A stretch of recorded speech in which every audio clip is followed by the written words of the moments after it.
Hi everyone, hour KGV education ఛానల్కి స్వాగతం. Daily current అఫైర్స్లో భాగంగా జూన్ 3వ తేదీకి సంబంధించిన కరెంట్ అఫైర్స్ డిస్కస్ చేద్దాం. మొదటి ప్రశ్న, న్యూయార్క్ ఆధారిత అమెరికా మ్యాగజైన్ టైమ్స్ 100 అత్యంత ప్రభావవంతమైన కంపెనీల్లో చోటు సంపాదించిన మన దేశానికి సంబంధించిన కంపెనీలు ఏవి? దీనికి answer Reliance industries, Tata group and serum institute. Next రెండవ ప్రశ్న, జీపీఎస్ ట్రాన్స్మిటర్స్తో ట్యాగ్ చేయబడిన యూరోపియన్ వలస పక్షి పేరేమిటి? ఇది ఏ రాష్ట్రంలో ఇటీవల ఎక్కడ కనిపించింది? దీనికి ఆన్సర్ కామన్ వింబ్రో. ఇది ఛత్తీస్గఢ్ రాష్ట్రంలో కనిపించింది. నెక్స్ట్ మూడవ ప్రశ్న, పెన్ పర్మనెంట్ ఎడ్యుకేషన్ నెంబర్, దీనిని దేశవ్యాప్తంగా ఏ సంవత్సరం నుండి తప్పనిసరిగా ఉపయోగించాలని కేంద్రం అమలు చేయనుంది? దీనికి ఆన్సర్ ప్రతి విద్యార్థికి ఉండే పెన్ పిఈఎన్ పర్మనెంట్ ఎడ్యుకేషన్ నెంబర్ను 2024-2025 విద్యా సంవత్సరం నుండే తప్పనిసరి చేయాలని కేంద్రం నిర్ణయించుకుంది. నెక్స్ట్ నాలుగవ ప్రశ్న, ప్రపంచ సైకిల్ దినోత్సవం ఏ రోజు జరుపుకుంటారు?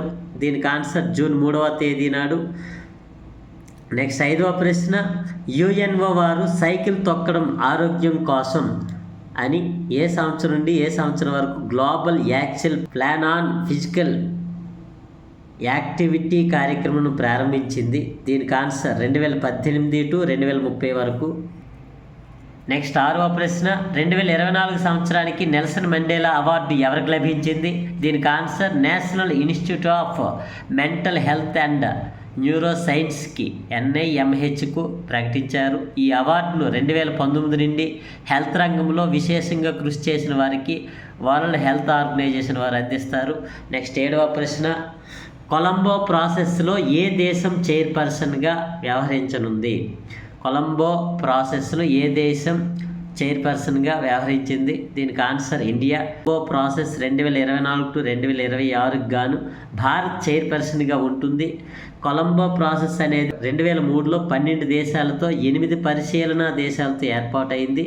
ఈ సంస్థ యొక్క ముఖ్య ఉద్దేశం ఆసియా ఖండంలో ఒక దేశం నుండి మరొక దేశానికి వలస వెళ్ళే వారికి భద్రతను మరియు క్షేమాన్ని కల్పించడమే, వారి యొక్క హక్కులు కాపాడడం కోసమే ఈ సంస్థ ఏర్పాటైంది. నెక్స్ట్ ఎనిమిదవ ప్రశ్న, ఇటీవల జరిగిన ఎన్నికలలో అరుణాచల్ ప్రదేశ్ అసెంబ్లీలో ఏ పార్టీ విజయం సాధించింది? దీనికి ఆన్సర్ బీజేపీ పార్టీ విజయం సాధించింది. ఈ అరుణాచల్ ప్రదేశ్లో 60 అసెంబ్లీ స్థానాలు ఉన్నాయి.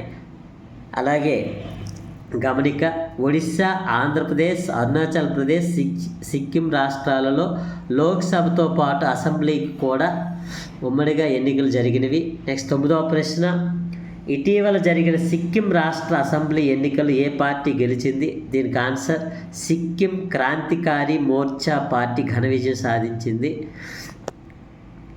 ఓకే గైస్, ఈ వీడియో మీకు నచ్చినట్లయితే అవర్ కేజీవీ ఎడ్యుకేషన్ ఛానల్ని సబ్స్క్రైబ్ చేయండి, ఈ వీడియో లైక్ చేయండి, అందరికి షేర్ చేయండి. Okay, thank you.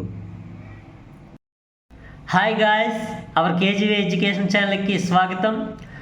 Daily current అఫైర్స్లో భాగంగా జూన్ 4వ తేదీకి సంబంధించిన కరెంట్ అఫైర్స్ ఇప్పుడు డిస్కస్ చేద్దాం. మొదటి ప్రశ్న, కొరియా ఇంటర్నేషనల్ కోఆపరేటివ్ ఏజెన్సీ ఇచ్చిన నివేదిక ప్రకారం దేశంలో ఆక్వా రంగంలో ఏ రాష్ట్రం అగ్రస్థానంలో ఉంది? కొరియా ఇంటర్నేషనల్ కోఆపరేటివ్ ఏజెన్సీ ఇచ్చిన నివేదిక ప్రకారం దేశంలో ఆక్వా రంగంలో ఏ రాష్ట్రం అగ్రస్థానంలో ఉంది? దీనికి ఆన్సర్ ఆంధ్రప్రదేశ్. దేశంలోని మొత్తం రొయ్యల ఉత్పత్తిలో 76% వరకు ఆంధ్రప్రదేశ్ నుంచే లభిస్తుందని దీని అర్థం. నెక్స్ట్ రెండవ ప్రశ్న, ICICI Prudential life insurance company limited director board చైర్మన్గా ఎవరు నియమితులయ్యారు?